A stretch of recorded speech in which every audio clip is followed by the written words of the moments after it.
Good morning, everybody, and welcome into the Farzy Show. My name is Marc Farzy. Today, jam-packed show for you today. We got Hugh Lamont Douglas III joining us on this fine Tuesday morning at 6:20, and then from the Athletic, Zach Berman will join the show. Another story has come out to show us the goings-ons behind the scenes when it comes to the Philadelphia Eagles in the front office between Howie Roseman and Jeffrey Lurie and how we run this organization. And my major takeaway from all this was a very simple thing. We're doomed. Look, I find that it was a fluke. I don't care. In terms of the fact that we had a parade, this city finally won a Super Bowl. The Eagles finally brought home that Lombardi trophy. It was a fluke. I can say that with absolute certainty. It was a fluke. I don't have really any confidence that Howie Roseman and Jeffrey Lurie will be able to once again give that back to the city of Philadelphia, at least with not the way things are constructed right now. So Zach Berman will be joining us coming up at 7 o'clock this morning. So we have a bonus Farzy show for you today. And then at 6:20 today, we're going to be joined by Hugh Douglas, once employee number 53 for the Philadelphia Eagles. So he'll break down everything for us as well coming up at about 6:20 today. We also have Joel Embiid just being absolutely dominant last night against the Mavericks. We got so much other stuff going on as well. Phillies get rained out, doubleheader today with the New York Metropolitans. And also, the Flyers trade deadline came and went yesterday. And as we predicted, not a lot was going on there. Eric Gustafson's gone for a seventh rounder. Who else you got? You got Michael Raffles gone for a fifth rounder. And Scott Lawton is here for another 5 years with the organization as he signed a contract extension. Chuck Fletcher speaking to the media yesterday saying that Scott Lawton was a big part of the Flyers' future. Love the way he plays both ways, both ends of the ice and all that. So we'll get to that a little bit later in the show. But I want to start with this. There's no more adjectives left in the world to describe what it's like to watch Joel Embiid play. And the thing that occurred to me last night when watching him play, watching him dominate last night against the Mavericks, was if my grandfather told me about Wilt Chamberlain, the wonderment in his eyes when telling me about such a wonderful, incredible, talented athlete, I imagine that will be the same wonderment when I talk to my grandkids about what it was like to watch Joel Embiid play basketball, especially this season. And it's not like he's going to get any worse going forward. I have not seen an athlete like this. We talk a lot about Allen Iverson as the greatest, like, pound for pound athlete ever, right? 6 foot, got the most out of that frame. And we always talk about that when it comes to Allen Iverson. I watched Joel Embiid and the things he does on the court with a 7 foot plus frame, thinking to myself that this guy is nothing short of spectacular with the way he approaches basketball. And last night was the perfect example of all the things that Joel Embiid does so well on the court. If you're talking about cross-court passes to find a teammate open in the corner to hit a three the way Seth Curry did against the Mavericks last night, with Joel Embiid finding him across the way, with the way Joel Embiid's driving to the basket to score points like a guard would, the way he is shooting fadeaway jump shots the way a shooting guard would, the way he's creating space for himself like low-post 90s basketball center would be able to do that. And then to be able to have that finesse game that so many people say he really doesn't have. Well, you don't shoot the foul shots he's shooting and not have a little bit of that finesse game. And he displayed it all last night. Fadeaways, one-legged jump shots with the knee in the air, a la Dirk Nowitzki, ironically against the Mavericks, nonetheless. And then also watching him do a little dream shake drive into the lane, a little double move, fadeaway jumper, good, splash. Everything he did in last night's game was exactly what we talk about when we talk about how special Joel Embiid is. And this team with him is a far different team than they are without him. And that should be an obvious statement, but you see how different the style of play is. They know they have their go-to guy in Joel Embiid. You're talking about a guy, 26 points. This is a guy that didn't even have to play really in the 2 minutes into the third quarter. He was already over 30 points and could just take a break. And he didn't even have to play in the fourth quarter at all. That's how amazing he was. And last night, this comes to us by way of StatMuse. Check this out. The Sixers actually retweeted this. The Mavericks have 4 centers against Embiid in the first half. First half, they combined for 2 points and 9 fouls. Joel Embiid, 20 points, 13 free throws at the half. That's how dominant he was. This game reminded me of the Celtics game from last week, where the Celtics just rolled out a whole bunch of guys, just saying, and just don't die, basically. And Joel Embiid dominated every single one of them. Like, at least when Tice was with the Celtics, you would at least see some flair, some dramatics. You know, you would see somebody that really put forth effort more so than anybody else. Yeah, nobody was doing that with the Celtics, and nobody was doing that last night when it came to how he played the Mavericks. And seeing Boban just kind of know, being that he was here in Philadelphia, just kind of know everything that Joel Embiid can bring to the table. There were some moments where you saw Boban just kind of stay within the lane, watching Joel Embiid from the outside, and he would just put his giant goldfish grabbing hands up in the air, and Joel Embiid just shoot right over him like it was nothing. And Bobby just knew it. Bobby knew that if he was going to give him that shot, that he was going to knock it down. So you saw him, and that was the one thing I didn't even mention, talking about the threes he's hitting in a game like that. It's just amazing. And there's no the one adjective that we have yet to use and have it be real. It's all our assumption. It's all what we're rooting for. The only way you should really be able to describe Joel Embiid at this point most accurately is MVP, the most valuable player in the league. And MVPs really show their their best side in big games. And Joel Embiid talked after the game about how this game coming up Wednesday against the Brooklyn Nets is bigger than just any other game, simply because of the obvious reason. You're talking about the number 1 seed in the Eastern Conference. You're also talking about the team in the Brooklyn Nets that most people, myself included, feel like this conference is going to come down to.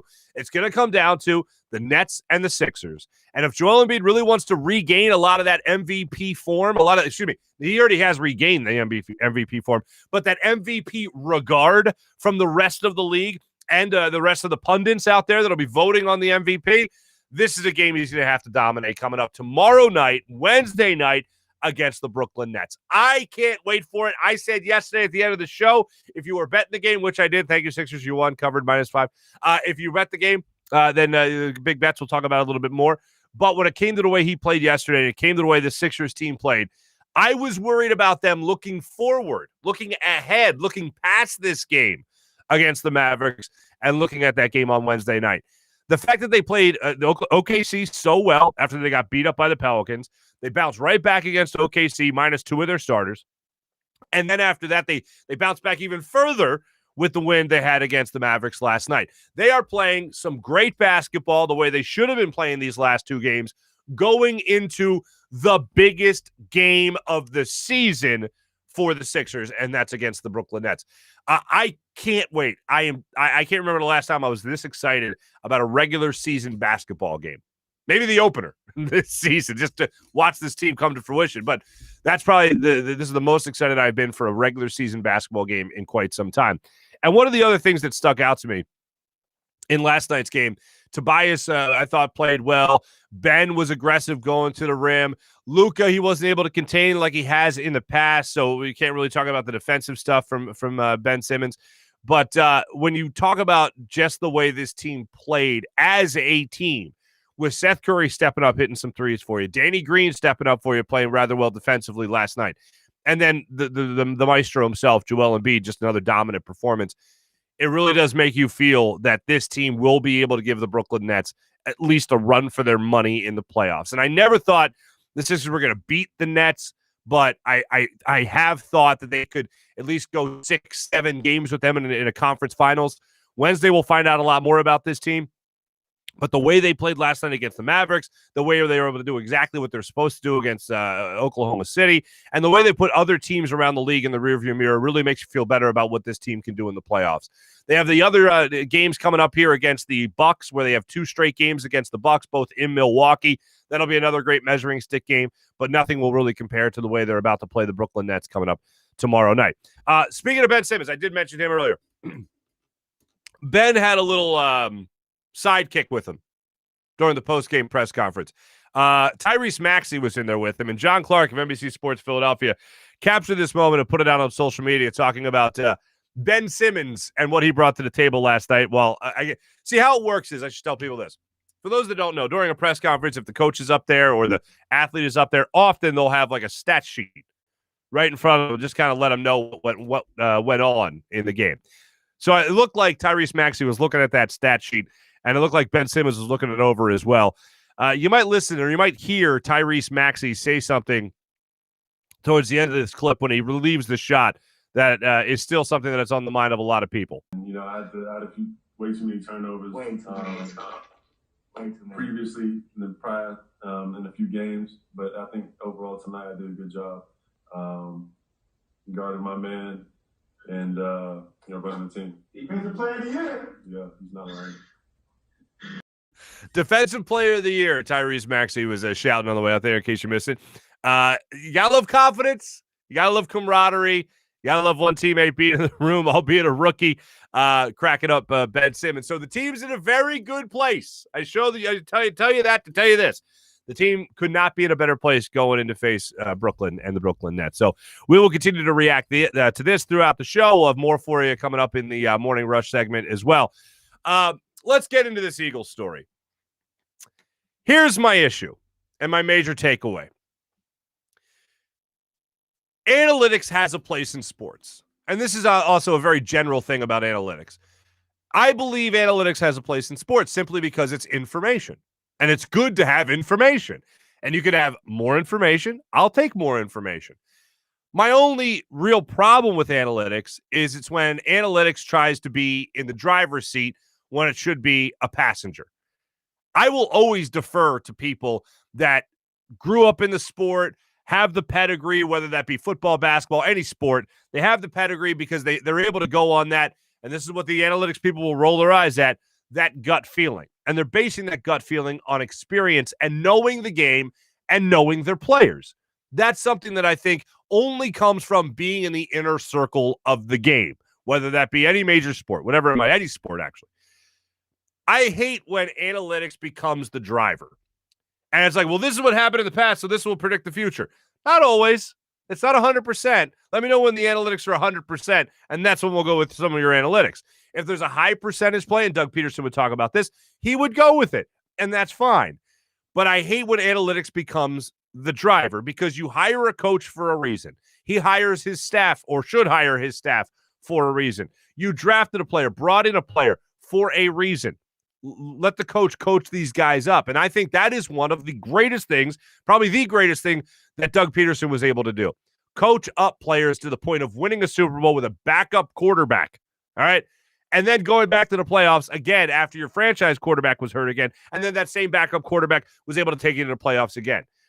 I feel like keeping the locker room together, managing personalities. I don't feel like there's analytics that can tell you how to do that. And you can't forget that you're not managing computers here. You're not managing programs. You're managing people, personalities. And it takes a special kind of coach to be able to do that. From what we have heard, Nick Sirianni, as I love to say, in his natural habitat, is far better and more confident than he is at a podium. So hopefully it is the case. But when talking about Doug Peterson, I think that was one of the things he did remarkably well, was manage the personalities in his locker room. And you can't do that with analytics. I hate when it becomes the driver. I hate when it allows people to use it as an invitation to a party that they were invited to, but just kind of as a favor. Like, that's kind of how it is. And that's how I look at analytics in sports. It should never be the driver, but it's definitely something that can be helpful. Every once in a while, the guy in the back seat might go, oh, hey, there's a great rest stop up here where we can hit up and they got great sandwiches. Something like that. Hey, thanks. Cool. Thanks, buddy. That's the way I look at it. There's definitely value there. It's not something that should be brushed aside at all. I don't look down on it at all. I just think that if you're going to play a sport or you're going to invest in a sport, I would go with the people that have a lot of experience in that sport rather than somebody that's crunching the numbers. Because ultimately what matters is the gut feel on that football field.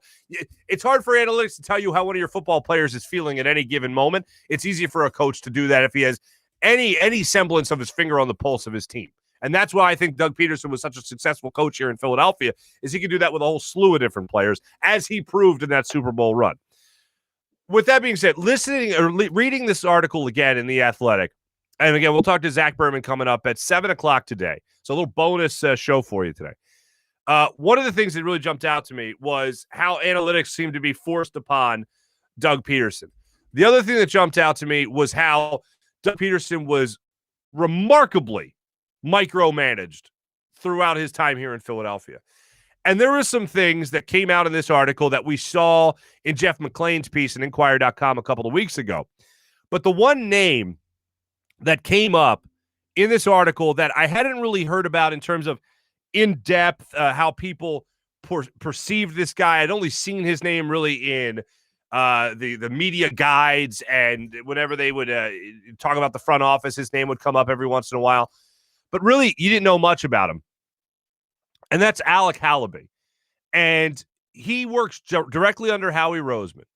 And he more or less would oversee the analytics department with, I believe, 3 other people. And I think he and some others were the voice in the ear of Doug Peterson. And whenever Doug Peterson would say the guys upstairs thought it would be a good idea to go for it at this point in the game, or the guys upstairs said it was a good idea to go for the field goal at this point in the game as opposed to going for it on 4th down again, he's one of the guys upstairs, it seems. And what's really wild about this is that it's not just some number crunching guy. It's a friend of it's a friend of Jeffrey Lurie's son. So I thought that was interesting.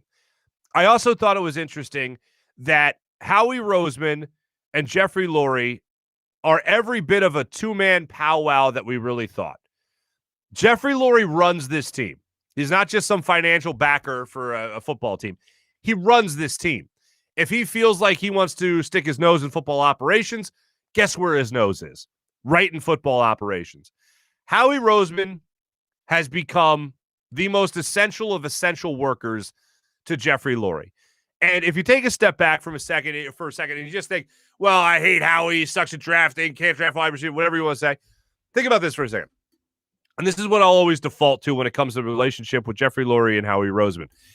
If you ran a business and you handed the keys to that business to somebody and they ran it into the ground the way Jeffrey Lurie handed the keys to Chip Kelly, and then in order to do that, to give those keys to Chip Kelly, you had to push aside somebody who's been working for you for about 25 years or 20 years, and that person comes back and then gets you to the highest possible level you could be at in your business, you're going to be even more loyal to that person who was able to plug up the holes in the sinking ship, bail out the water, and put you in the most pristine sailing conditions imaginable. And that's what Howie Roseman did in the 2 years he took over the team after Chip Kelly was outed here in Philadelphia. And we all know that story.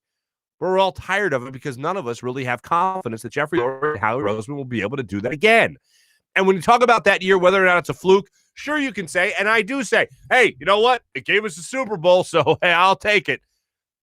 But the bigger picture is whether or not you have confidence at that Super Bowl when we were all told the new norm, whether or not you have confidence that that will happen again in the not too distant future, that it wasn't a fluke, that these people actually know what the hell they're doing and they know how to build another winner, because it doesn't feel like that right now, that they can just go out there and build another winner in the blink of an eye and put us back at the Art Museum steps to watch guys at that podium just get the crowd all riled up again.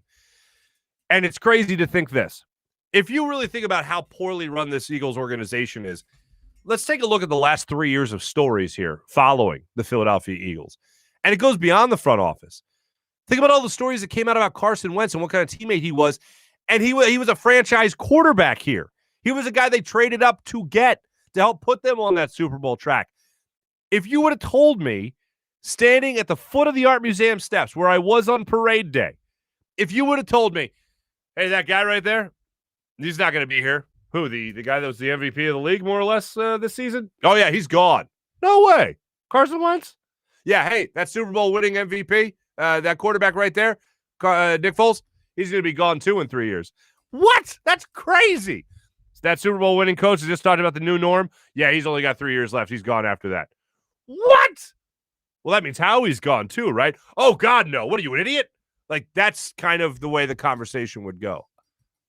I couldn't believe you.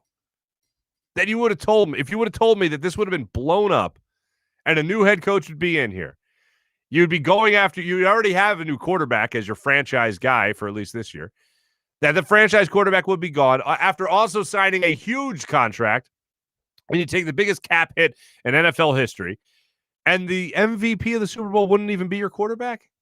That's insane to me. Absolutely insane. And you win a Super Bowl, and you have success, and everybody wants to believe that they were the main reason for that success. Yeah, I hate to tell the guys this. It was a pretty even pie, it seemed like. Maybe stick with that formula. Maybe listen to the people that really helped you get there, more so than just Howie Roseman, than just one guy. And I know Howie is in a lot of people's crosshairs right now. I know Howie's public enemy number one. And look, I'm holding out hope that Super Bowl, obviously with that group of players, was a fluke. But I'm hoping that that another Super Bowl is soon to come down the line. I just don't have a lot of confidence that that's the case.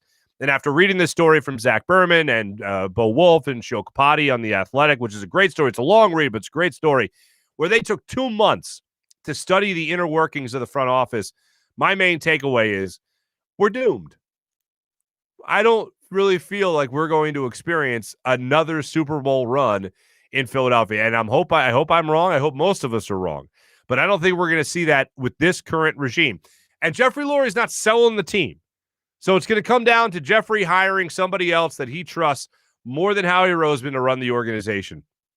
I still think that there's a lot on the line over this year and next year when it comes to Howie. But, man, if Jalen Hurts takes over and he is terrible, then this team really has to look at who's the guy that's organizing this roster. And that's really the only way I see Howie Roseman outed for the people rooting for it. That's the only way I see Howie Roseman being put out to pasture is if Jalen Hurts really struggles, and then you see Joe Flacco come in and have to take over before the midway point of the season. So we'll continue to follow it. If you haven't read the piece, it's an incredible piece. You get time to read it, go ahead and give it a check it out. But like I said, Zach Berman from The Athletic will be joining us coming up at 7 o'clock today to talk about that article. And one of the things I'll ask Zach, after 2 months of breaking down this team and breaking down the inner workings of the front office, the in-depth piece, talking to sources left and right, and how they treated Doug Peterson like a baby and all that, what did he learn? Going into it, what's the thing he picked up on over those 2 months? At the end of those 2 months, what did he come out and say, wow, this is what this organization needs to do. This is what I have learned from this organization or about this organization that he didn't necessarily know going into it. So we'll talk to Zach Berman about that coming up in a minute. But before we talk to our friend Hugh Douglas, we're going to get into this fine Hugh's Day. I want to tell you about Steven Singer of Steven Singer Jewelers. Steven's brand new rose color is here, and it's just in time for Mother's Day. Steven's got your back. His famous, fabulous, real roses dipped and trimmed in 24 karat gold. Coming now, sunshine yellow. The new rose is a brilliant shade of yellow that dazzles with sparkles. And Steven, he always likes to say that he's in the love business. And this past year, we all know how important love is. In addition to brightening your loved one's day, Steven wants to put a little sunshine in everyone's days as he's continuing to use a portion of the proceeds with each rose sold to support local restaurants and catering meals for all incredible nurses, doctors, first responders, and hospital heroes. Go to IHateStevenSinger.com. Send a sunshine gold dip rose this Mother's Day. It's a win-win-win. Listen to this. You'll give sunshine to somebody that lasts a lifetime, someone that you love.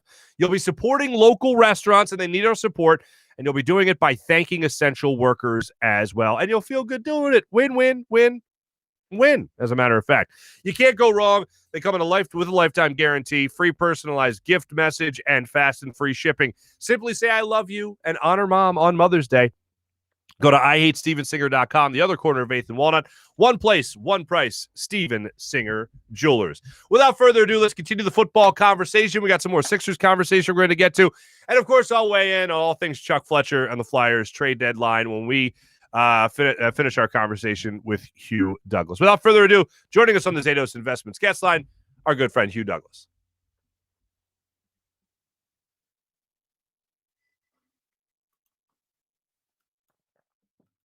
And on the line with us right now, the Zatos Investments guest line, the man that makes it a Hugh's Day, Hugh Lamont Douglas III. What's up, Hugh? What's going on? Just hanging out here, just at the office, just chilling. Nothing going on with the Eagles or anything like that. Everything's just puppy dogs and ice cream. Everything's just fantastic in the Eagles front office. I keep hearing that. I'm hearing the rumors, because the draft is coming up in like what, little less than 3 weeks. Mm-hmm. And, there's been a lot of talk about all of a sudden. You notice how our conversation changes week to week when it comes to Philadelphia Eagles? Oh, absolutely. The quarterback position. And now the story is the Eagles are thinking about trading back up and potentially talking to the Falcons about moving into that spot to try to get a quarterback to push Jalen Hurts. Yeah, it's a lot going on. But I will say this. I think that there's a lot of smoke screens going on, smoke and mirrors when it comes to this. Nobody knows what anybody's going to do except for the Jacksonville Jaguars. Trevor Lawrence has probably gotten a house in Jacksonville by now. He might as well, because that's where he's going. He's the only one that right now knows exactly where he's going to play. Yeah, he's like looking at everybody else right now going, man, sucks to be you guys. I already know where I'm going. And they're like, man, you're going to Jacksonville. Who are you laughing at? Yeah, he's probably got a house, and he's just waiting for draft day. Hugh, okay, so let's start with that, and we'll get to this story from The Athletic because I'd love to know your perspective on it. But it's interesting. We did talk last week about the possibility of the Falcons moving back and the opportunity if they didn't draft a quarterback, what other spot would they take? Would they take a guy like Kyle Pitts, or would they try to move back in the draft? And now there's other reports that are out there saying that the Eagles could still take a quarterback at number 12 if one drops to that spot. But now other reports coming out saying that the Eagles, they like the sauce, I believe is how Daniel Jeremiah put it to our friend John Clark of NBC Sports Philadelphia. So what do you make of all this talk right now? Is it just the smoke screen that you mentioned, or do you think there's something tangible there? I think it's a smoke screen, because if you draft a quarterback after you just drafted Jalen Hurts, after you just let go of Carson Wentz, like everything, you validate everything, in my opinion, what everybody's saying about you. Like you're inept, you don't know what you're doing, and all the other stuff. And I know Howie. I refuse to believe that's Howie. I'm not in Philadelphia, so I'm away from the situation, so I can talk about it a little different. If he does that, that's a phone call. Like, man, what the hell are you doing? Like, that's a serious phone call. Like, what the hell are you doing? Mm-hmm. Because you were in the 6th spot, you traded back, you accumulated draft picks for next year, and then now all of a sudden it feels like the plan has changed. Because going into that, when you trade back, I mean, the consensus is that, okay, you're going to accumulate draft picks, you're going to get some weapons for the young man, and you're going to go move forward with Jalen Hurts, in my opinion. Mm-hmm. So now when you hear these rumors about trying to move back up and get a quarterback, it's like, what are you doing? Is he the guy or isn't he the guy? When you traded away Carson Wentz, you made him the guy. Now you're not comfortable with him. I mean, I just think it sends a bad message, because if you draft a quarterback at whatever, if you draft him in the top 10, guess who's playing next year? If you got Jalen Hurts and a top 10 quarterback, the top 10 guy, because that's the new coach's guy. Come on, man. It wouldn't make any sense to me if he did that. Mm-hmm. Okay, now, the way you just put it out there makes sense to me as to why you wouldn't make that move. But I had an interesting conversation with Jack McCaffrey yesterday at the Delaware County Times, the old Delco Times, man. How much do you miss Delco? I miss Philly, man. I miss the papers. I miss the writer. I miss having a relationship with the writer. Okay. Well, Jack used an interesting term, because we had talked about Jalen Hurts' year, this upcoming season, as being the audition year. Jack used a different term. Jack used the term a validation year. Which do you think describes Jalen Hurts' upcoming season better, an audition or the validation? If they draft a quarterback, it's an audition. But if they go with him, it's a validation. Okay. So all right, I like how you do that. No, it just depends. And, we work in a business where it's either or, but in this situation, both scenarios hold true, because we haven't had the draft yet. We don't know who they're going to get. We don't know what direction they're going to go in. So at what does they have, the 12th pick right now? They have a 12th pick. Okay, this is a question for you, Marc Farzetta. What do you think the Eagles should get with that 12th pick? I think they should get a wide receiver if a wide receiver falls to that area. About all the top-tier players that you could have picked from at 6. I never would have traded back, for the record. That's what I mean, but, I don't know why people, for whatever reason, we do it here in Atlanta, talking about, hey, we need to trade away the 4th pick and accumulate picks. Dude, you're in a position where technically you don't want to be in again. You're drafted in the top 10. Top 10 talent. Top 10. Think about that. Yep. Top 10 talent that's coming out that's supposed to help your team out immediately. Potentially in the top 10, that's potentially a Hall of Famer, a damn sure Pro Bowler, damn near a lock as a Pro Bowler, but damn near a bona fide Hall of Famer. You're not, and if you're thinking about it the right way, hopefully you're never drafted in that position again, but you're 6th. I would have took the pick. Yeah. I mean, but I know that, for whatever reason, teams like accumulate draft picks and things of that nature and yada, yada, yada. But I would have took the pick. So would I, especially when I know it's more like if it's somebody like me making the pick, I want it to be in the safest of zones. Yeah. And top 6 is a safer zone than top 12. But Yeah. I'll give you a name. I think Jalen Waddle will be there for the Eagles. And if it's not him, I think Devontae Smith will be there at 12 for the Eagles to take. But I don't expect them to do that. I expect them to take either an offensive lineman or I expect them to take a corner like Patrick Surtain out of Alabama. A lot of Alabama guys here. So I actually expect, if I'm a betting man, I bet that Patrick Surtain is a Philadelphia Eagles pick at number 12. The corner is okay. But, your bread and butter is your offensive defensive lines. And, I learned that from Andy Reid. That's where you build your team, no question. But when you talk about a validation year for Jalen Hurts, you have to get him some weapons.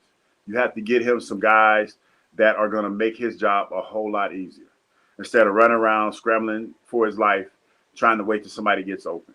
Mm-hmm. Speaking with Hugh Douglas, of course, on this fine Hugh's Day. Hugh, I got to jump ahead now to this story from The Athletic that for the second time in, I believe, 3 weeks now, because Jeff McClain of Inquirer.com had a similar story that we talked about, like Jeffrey Lurie questioning why the Eagles didn't win by enough in Green Bay. You remember that conversation we had? I do. A very similar story, but some new stuff out there.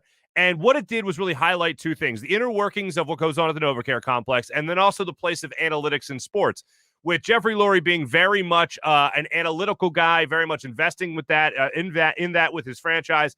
I want to ask you this, just generally speaking. Where are you on analytics and how they're integrated in sports? You know what? I haven't really given that much thought to it. I know that a lot of teams are using analytics. I know that when I was with the Philadelphia Eagles, that they started to integrate analytics a little bit into the team. Because I can't remember the stat, but it was for Lito Shepherd. Balls in play around him. It was some weird stat that I've never heard of before that they were using to talk about Lito Smith and his ball hawking skills. Shepherd. Yeah. Lito Shepherd. Yeah, Lito Shepherd. Yeah, what did I say? Smith. Yeah, I'm somewhere else. Lito Shepherd. You're right. Lito Shepherd, my teammate. I should know that. But yeah.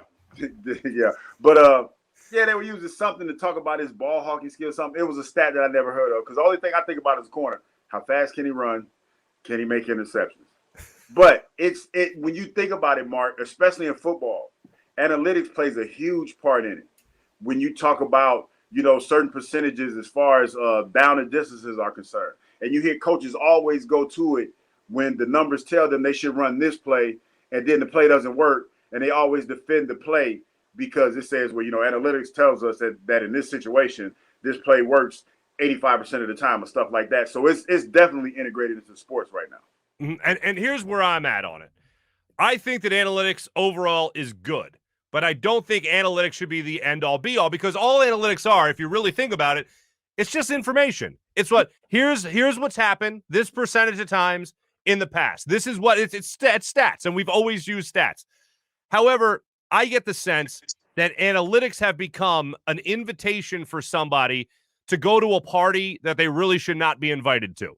Like, there are the people that should be there to be, the bounce-in people, the people that are like, hey, love what you did with the place. Great stuff. Hey, thanks for having me over. See you later. The people that just pop in, not the people that are throwing the party. The analytics party, and I'm not making the comparison of the dork and the mom's basement and all that. But you're kind of a little bit. But all I'm saying is I wouldn't go to that party, the computer person's party, and tell them how to throw the party. I might bring the bag of chips. I might bring a case of beer, but I'm not booking the DJ. I'm not booking the venue, and I'm not making the guest list. Is that a fair way to look at it? That's a fair way to look at it. But the people that do analytics, and I think it was the Oakland A's, and that was one of the first teams. Sure, Moneyball, all that. Yeah, all of that.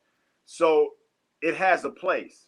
And then when you talk about using analytics to kind of gauge when players tend to fall off and things like that, it has a place. Now, there's exceptions to every rule. When you talk about the generalities of professional sports and things of that nature, it does have this place. And I tell you what, if it wasn't for analytics, we won't have some of these next-gen stats that we have nowadays that make us look like we really know what we're talking about and make those geeky guys look really cool when they go to these parties that they did not throw. Thank you. Yeah, you're like, hey, I had to bounce back from not knowing Lito's last name. Oh, I was going to edit that out. Now I have to keep it. No. Got this gray head and my hair growing back. Yeah, I forget stuff, man. You know? Yeah, you can. All right, let's talk about another one of your former teammates here for a second. In this article from The Athletic, Brian Dawkins is referenced because he worked for a couple of years in the Eagles front office, and he thought he wanted to get into the personnel department and all that. Apparently, one of the things Brian Dawkins did before a draft was address the front office and give them a patented Brian Dawkins-type speech to get him ready. And his basic message from it was a house divided cannot stand. So he talked about not having infighting, not having rivalries within the organization. Basically, what he was alluding to here, as it's talked about in the article, is Howie Roseman versus the scouts, the analytic guys versus the scouts, and the coaches versus everybody else. Mm-hmm. That's like three people fighting all the time, three groups of people fighting all the time. Yeah. Does that sound like something Brian Dawkins would do? And does that sound like something Brian Dawkins would address head on in a speech to the team, or excuse me, to the front office? I mean, that sounds like Doc would keep it as vague as he possibly could, but the message hits home. If Brian did that, Brian would send it a message, because I know he loves the Philadelphia Eagles. I know he loves the team. And if he did that, he would send it a message. This is the thing that I don't understand. GM, owner, coach. It should be synergy there. It should be. Because the ultimate goal is to hoist the trophy. And you have to be on the same page when it comes to these players. And I'm like this, Marc. If we're say we're doing a sports show like we're kind of doing right now, mm-hmm.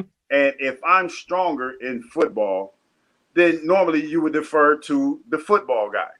And if you're stronger in hockey, basketball, lacrosse, or whatever the sport may be, then I have to kind of defer to you a little bit and trust you on this, because that's what this relationship entails. Now, it's kind of like this. If I'm the money guy, I control the money, but I don't know. I know a little bit about the players on the field, but I don't know as much as the football coach.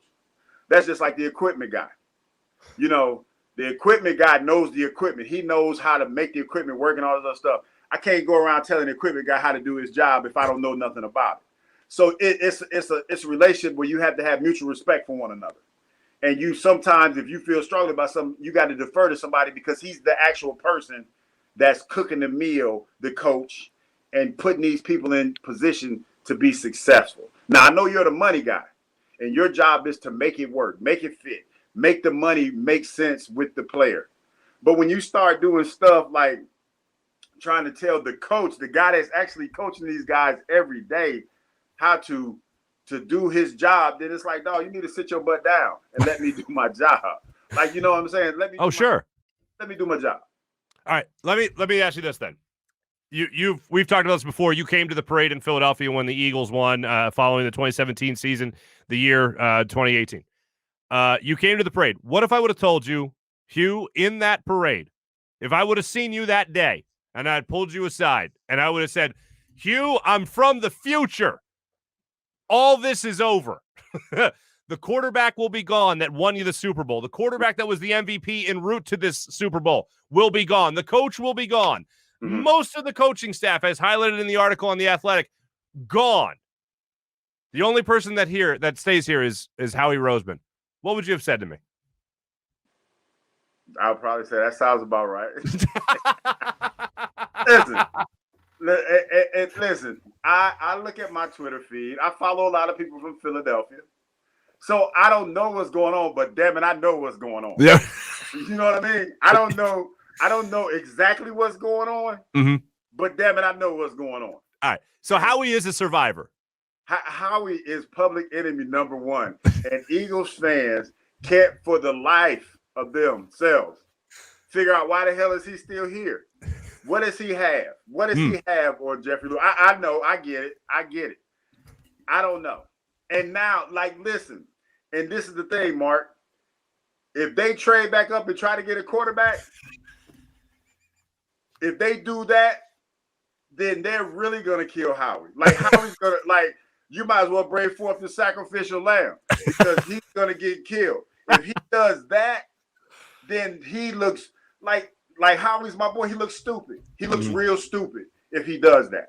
If you trade back up in the draft and try to get up to 4 or wherever you're going to try to get in front of San Fran, who is it up there? Jacksonville. Jacksonville's up there, yeah. Who is the second team? I forgot. I know it's San Fran, Jacksonville. Yeah, I'm blanking on the team number 2 as well. I forgot the team. I'm blanking. But anyway, the point is this. There's a great possibility that 4 quarterbacks are going to be taken with the first 4 picks. So which one are you going for? Number 1. And number 2, what are you going to give up to get it? Because if you do that, guess what? I don't see the Falcons. The Falcons are in a position right now. They don't have to trade away their 4th pick. They can hold on to that pick all the way up to the draft. So they don't have to trade that away. San Fran's not going to trade their pick away because they're in position to get one of these quarterbacks. The Jets, by the way. Damn it, I forgot. Yeah. I should have known that. Because they got rid of the quarterback. They got rid of Sam Darnold. I knew they had a trade in there, with Carolina. But, the Jets are kind of forgettable. No disrespect. I'm just kidding, Jet fans, if they out there. But anyway, no. But seriously, you got to give the Jets something if you want to get up to 2. You're going to have to give away damn near your whole draft.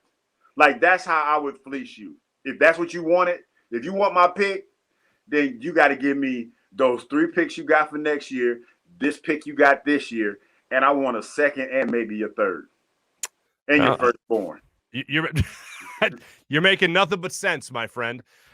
Hugh Lamont Douglas III, always great having you. Thank you for making Hugh's Day what it is. Hugh, always a pleasure. Thank you for joining us on the Zatos Investments guest line. Thanks for having me. Always a pleasure. Hugh Lamont Douglas III, ladies and gentlemen.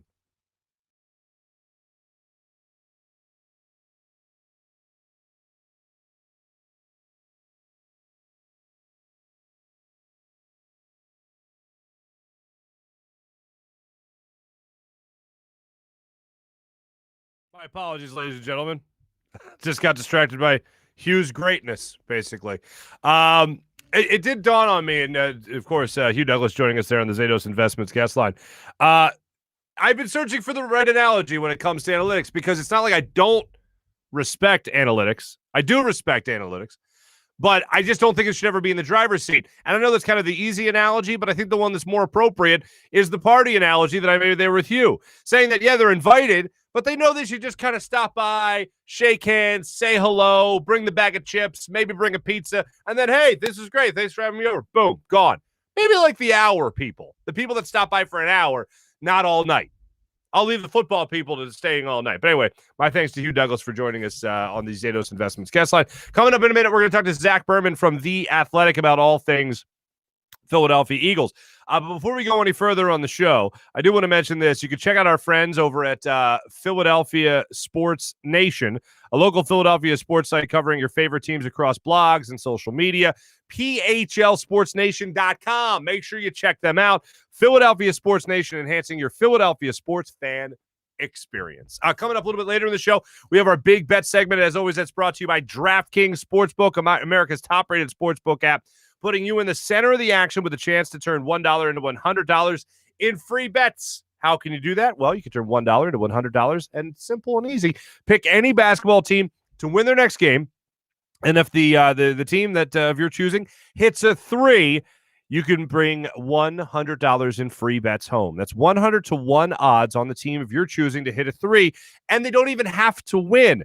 This year's teams, they've been shooting and making threes at an unprecedented rate. So get in on the action with DraftKings Sportsbook. Before this offer ends, DraftKings safe, secure, reliable, so you can deposit and withdraw your funds at your convenience. Download the top-rated DraftKings Sportsbook app now and use promo code Farzy.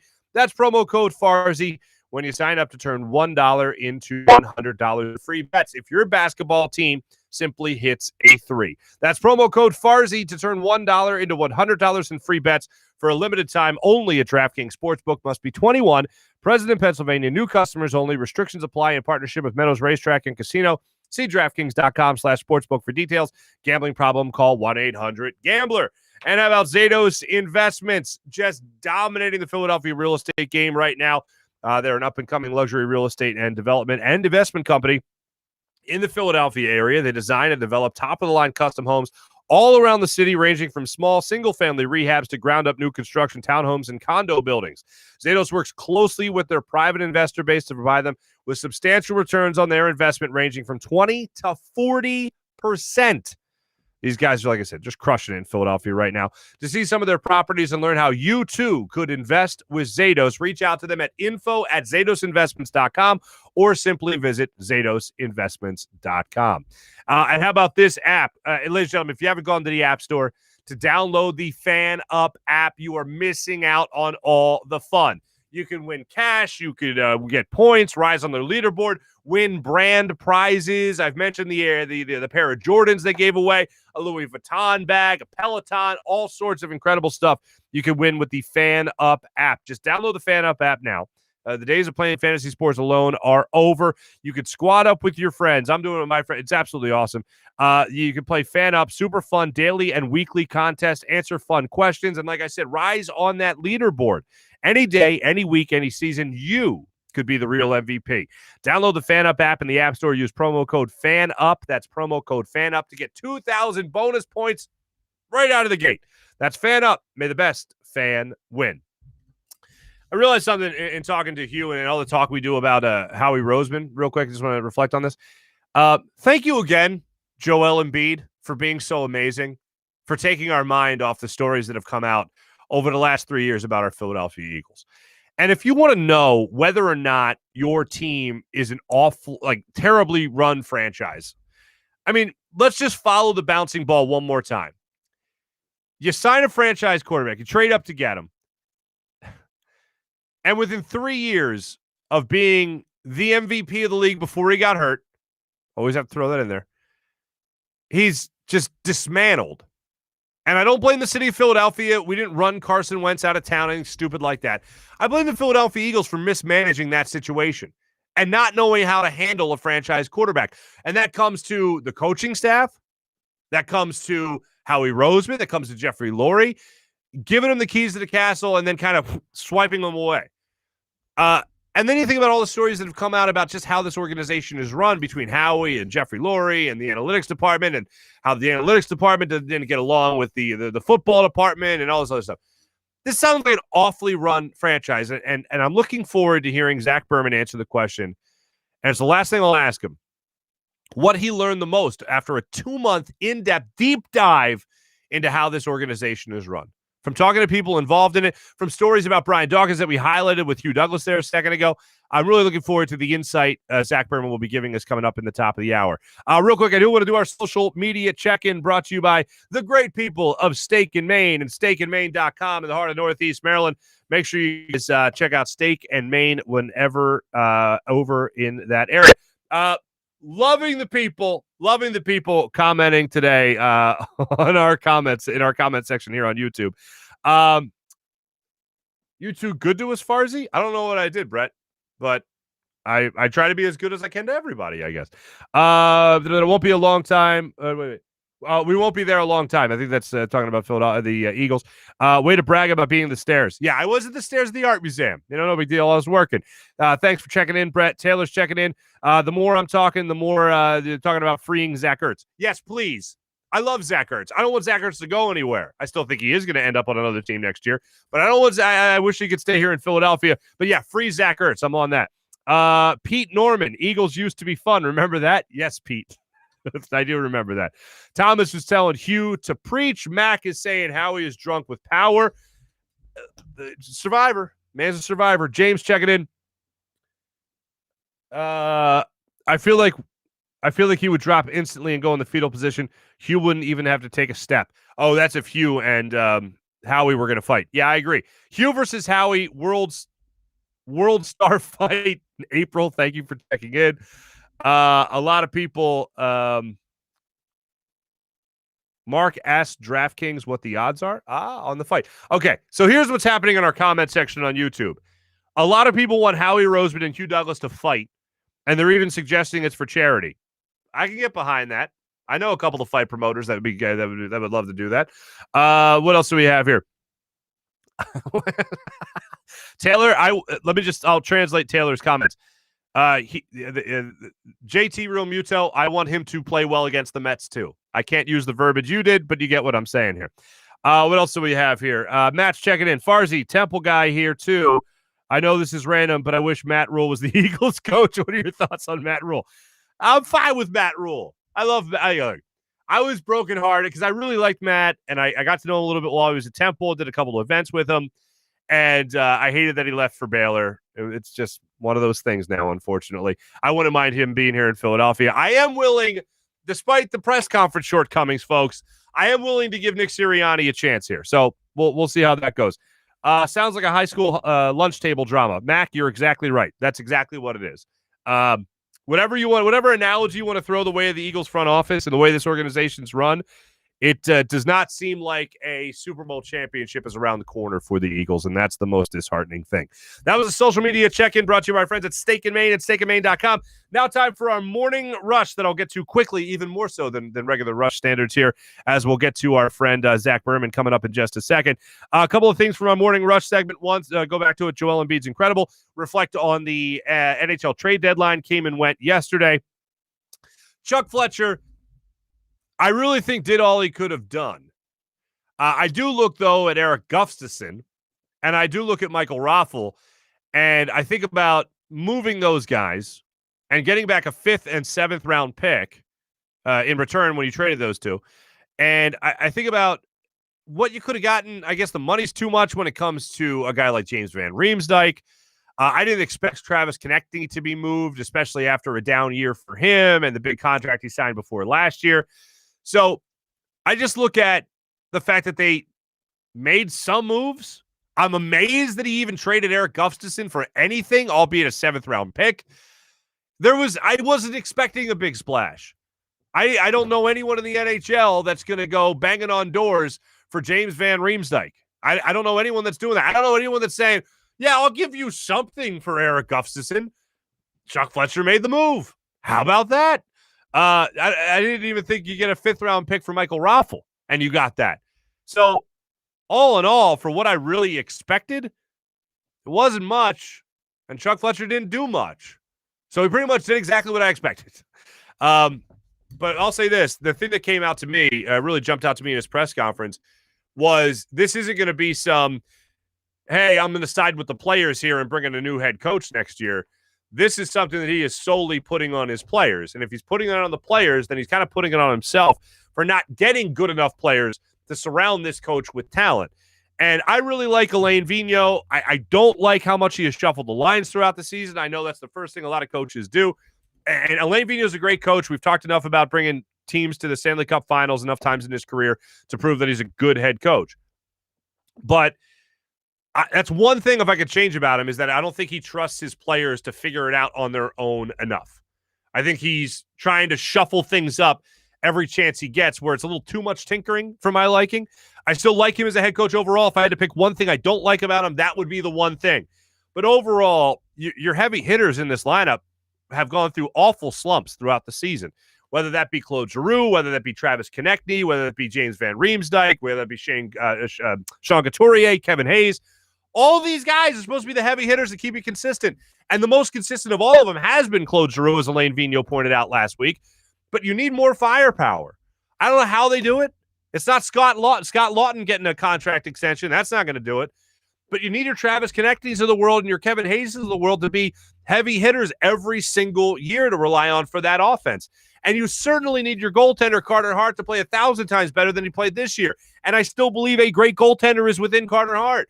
he needs to have some struggles to bounce back from. He needs to be roughed up a little bit here in terms of how he plays the sport.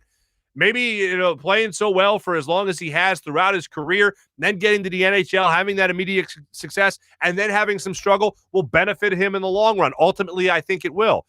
But Chuck Fletcher made it loud and clear when he was asked about what he was going to do when it came to this coaching staff. Are you going to make changes? No. There you go. There was nothing. There was no hedging the bets there. Not even a little bit. He just came right out and said, no. So players need to get their act together, and Chuck Fletcher needs to make sure that he gets players in here to help the rest of these guys get their act together. That was my reaction to the deadline yesterday. I wasn't expecting a lot. Not a lot happened. So there you go. What else do I have here? I do want to get into where did I put that? There it is. No-hitter today. No-hitter today. Let's hope for a no-hitter today. Doubleheader today, rather. Chase Anderson pitches for the Phillies against Taijuan Walker of the Mets. Nola pitches the night game against Marcus Stroman, so we'll follow those games today. Also, a little side thing today, and I know this made my man Josh Weinfeld very excited. They're making a movie about Bountygate, if you remember that little fiasco from some years ago with the New Orleans Saints. And if you haven't seen this yet, this is happening. They're making a movie on Netflix about Bountygate, and the actor they picked to play Sean Payton, head coach of the Saints, Kevin James. I don't really see it. And I know that our friend Josh will debate me on this. I don't really see Kevin James having this wide scale of acting ability. But all right. Have at it. He'll play Sean Payton in the movie. I'll see it. That's going to be a football movie. I'll check it out. Why not? Speaking of football movies, we'll still give you my bet for our big bet segment coming up after the Zach Berman conversation. But that was our Morning Rush brought to you by Sky Motorcars and SkyMotorcars.com. Make sure you check out SkyMotorcars.com, a car for every budget. So how about that? Without further ado, the man that shook up everything, along with Bo Wolf, along with Shio Kapadia of of The Athletic, with this incredible article, in-depth piece about the Philadelphia Eagles front office. Without further ado, joining us on the Zatos Investments guest line, let's get to our friend Zach Berman from The Athletic.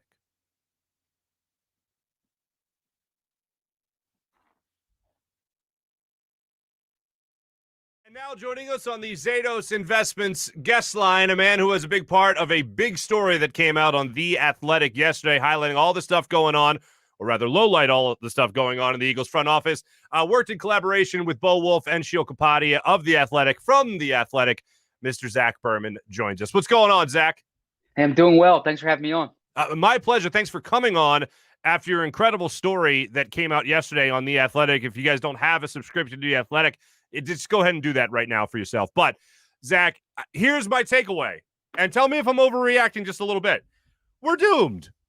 We're doomed as Eagles fans. Like we thought that the Super Bowl was going to be the first of many, and then everybody was gone by the time 3 years passed. After this in-depth piece, the people you spoke to, the people that other people spoke to, yeah. Where are we right now with the state of the Philadelphia Eagles? Well, first off, thanks for mentioning Shio and Bo there, because this was a collaboration, and they carried me here. They did the bulk of the work, but.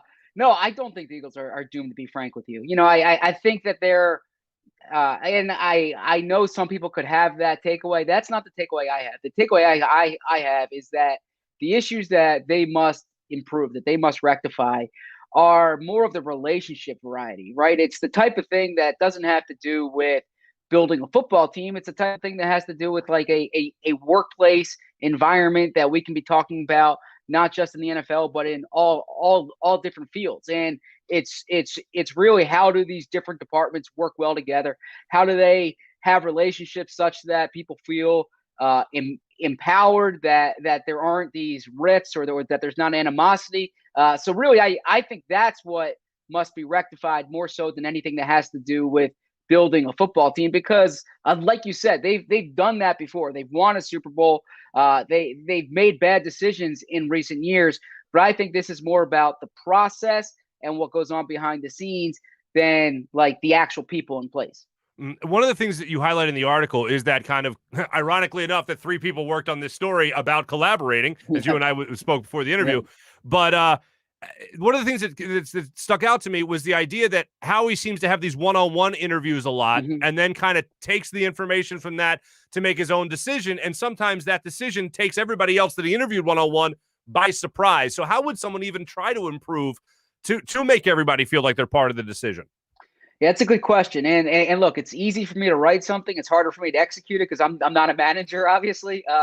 But I do think something that could potentially be productive there is for more transparency in decisions, like for people within the organization to know how decisions are made. So that could potentially create less finger pointing and more. You're never going to have unanimous decisions, obviously, but if the process is more transparent, then I'm assuming that could be more productive. So I would point that out as an area that could improve. Now, one of the things that you also pointed out in the story was how somebody likened Howie Roseman to a guy who lost a lot of weight and then gained it all back, and they were making the comparison between Howie before Chip, after Chip, immediately after Chip, and then 3-4 years after Chip. And I feel like that's a very fair comparison because anytime there is success in any organization, a lot of people want to think it's because of them. But it seems like with the Eagles, it happened even more so with Jeffrey Lurie, Howie Roseman, Doug Peterson, and the analytics department, where people wanted to take more credit than they should have. Yeah, I think what would certainly be a fair characterization is I think misreading the 2017 season in a lot of different ways, right? Overestimating their ability to put together a roster. They hit on every free agent decision, for instance, that year. They hit on a lot of coaching decisions that year, right? It's not just the front office; it's coaching as well. They had, it was interesting because in this story, really what we were trying to look at was how did they get from where they were to where they are. And it was a question that we posed to a lot of different people. And one theory was that perhaps 2017 was the outlier, right? Like perhaps the way they played in 2017 was it gave them a warped sense of perhaps who they are. And it's certainly difficult to replicate that. So not necessarily saying that, Howie thought he was the reason or Jeffrey thought he was the reason, or you go on down the list for all the principals in the organization at the time. But I do think one thing that they should take a hard look at is not overestimating what led to them winning a Super Bowl. It's not like they found the secret sauce, right? Things just worked really well that year. Yeah, no, I really wish they found that secret sauce. So they win that Super Bowl, and I think you're exactly right. I think the way you have to look at it is that it was validation. Everything we have done is correct. This is the way we should do things. Yeah. And then it almost came, would you say, almost a false sense of security going forward? That's I don't know if I would frame it that way, but close to it. And the reason I say that is I think the following 2 years gave them a false sense of who they are, right? Like I think they looked at it like they won the Super Bowl in 17, they made the playoffs in 18, right? They made the playoffs in 19, but you can look at it that way. You can also look at it like they made the playoffs in 18 because Kirk Cousins lost the game that he should have won in week 17. And then they got to the second round, won a double doink field goal, right? In 2018, they won 2019, they won a bad division. So I think that they had a false sense of where they were as a roster, how they built the roster, and perhaps what it took to sustain success. Now, I'd heard this name before. I was aware he was in the Eagles front office. I was aware of maybe vaguely his title of a vice president of football operations when it came to working under Howie Roseman. And that's Alec Halaby, I believe is how you say his last name. Alec Halaby. Halaby. Okay. Yep. Alec Halaby. What exactly is his role? Because it was the first time that I saw anybody really dissect what he did behind the scenes. Yeah, so really he oversees the analytics department, right? So what the Eagles are doing in terms of data from the game management to player acquisition, like there's a lot that the Eagles are doing behind the scenes with data, and he oversees that. Now, I think that one thing to really pay attention to there is the interdepartment relationships, right? Like how's that information going to the coaching staff? How's that information going to the scouting staff? And we were real careful in the story not to characterize analytics as the problem, because I personally don't think it is. I know the guys that I work with don't think analytics is the problem.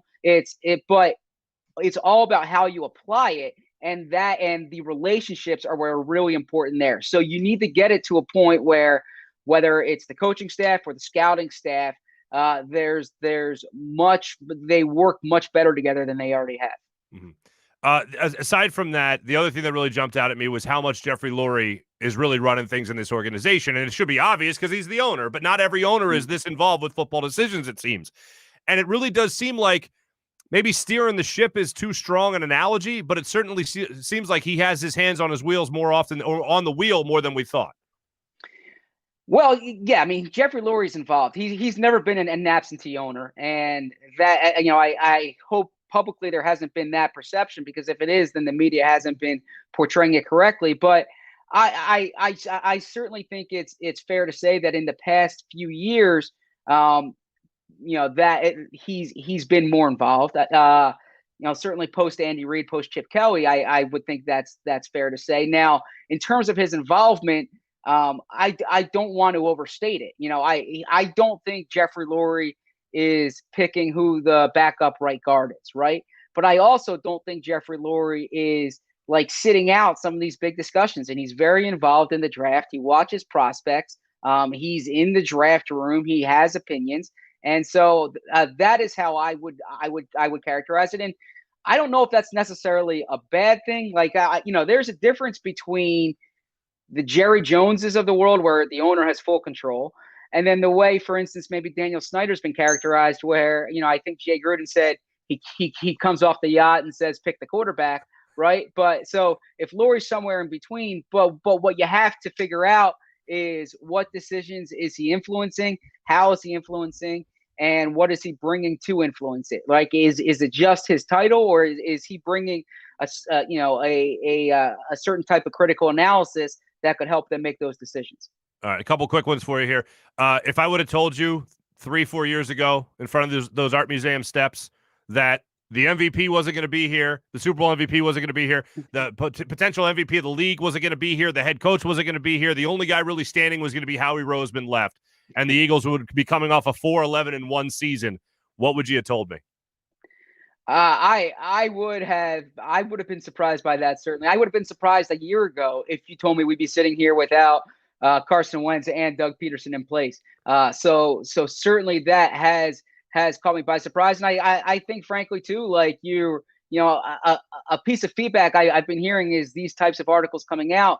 Well, coverage is often a product of the moment, right? Like February 4, 2018, these weren't the stories being written because they were winning the Super Bowl, right? But when you're 4-11-1, I think you see more stories like this written because it's the product of the moment that they're in right now. All right, I got one final question for you, but before that one, who are the Eagles taking at 12? Well, I have you. I got to ask you this. Yeah, sure. Something about football, not about drama. You know what I mean? Who's on the board? Tell me who's on the board, and I'll tell you who to pick. All right, here we go. I'm going to be optimistic for myself, very selfish. Okay. Jalen Waddle still on the board. Devontae Smith still on the board. Patrick Surtain still on the board. Jalen Waddle, I would say. But, yeah, I would say Jalen Waddle. The cornerback that I would really watch for the Eagles is J.C. Horn out of South Carolina. I think Horn, he is an interesting profile, number one. I think he fits a lot of what they might be looking to do. So I would pay attention to J.C. Horn as far as a cornerback. All right. Now, you said this article that you, Bo Wolf, and Sheil Kapadia did was, what, 2.5 months in depth? Yeah, 2 months, I would say. Yeah, 2 months in depth. What jumped out to you the most between the time you started and the time that this article came out on The Athletic? Ooh, that's a good question. What jumped out to me the most? Like, what did you learn about this team? Yeah, that's a great way of framing it. I would say that a team that publicly touts collaboration whenever they can really is deficient in that area. Like, I think that is a major weakness of theirs that must be improved, and it runs counter to so much they say publicly. If you read their public comments over the past 5 years, they use collaboration as a buzzword so frequently, and it's something that they really must improve upon. Zach Berman from The Athletic, congrats to you. Shio Kapadia, Bo Wolf doing a phenomenal job putting this story together to give us even more of an in-depth look at everything going on in the Eagles front office. I'm glad you don't think we're doomed because I still feel kind of doomed. Zach Berman, The Athletic, thank you so much, man. Great work out of you. Thank you. Absolutely. Zach Berman joining us here on the Zatos Investments guest line. My thanks, final time there to Zach Berman joining us there at the Zatos Investments guest line. Check out the article on theathletic.com. It is riveting. And that's definitely the thing that sticks out to me. After 2 months of investigating, talking to people in the Eagles organization, the takeaway is they always talk about collaborating. They always talk about working together, group effort, teamwork, and all that. Yeah. As it's said in the article, a house divided cannot stand. It certainly feels like this house can't stand as divided as it has been. And hopefully under Nick Sirianni, you'll be able to get back to some of the, Super Bowl contention you at least had in the one season with Doug Peterson. So we'll keep our fingers crossed for all that. Big bet segment. Got to give you the big bet segment brought to you by DraftKings and DraftKings Sportsbook, America's top-rated sportsbook app. Here's what I like but don't love tonight. I like the Blazers -1 going up against the Boston Celtics tonight in Portland. So it's a late game, 10 o'clock tonight. Also, I'm tempted to put a little money on baseball tonight. Aaron Nola pitching against Marcus Stroman tonight. That's the later game of the doubleheader. Phillies at -1.5, and the over-under is at 7.5 runs. Kind of like the under there, and I like the Phillies at -1.5. So we'll I might throw some money on the Phillies as well tonight. But the bet I will be making is Portland being able to beat Boston tonight in Portland in the NBA at -1. And Portland hasn't been playing great. Celtics playing a little bit better, but I still like Damian Lillard bouncing back from, I think it was just a 12-point performance in his previous game. Thanks for watching the show, everybody. Make sure you subscribe on YouTube. Thanks for watching on Twitch, on all social media platforms as well. Jim Hyden produced the program. This is a Buzz Sports and Entertainment production. Have a great day, everybody. We'll be back with you tomorrow. Take it easy.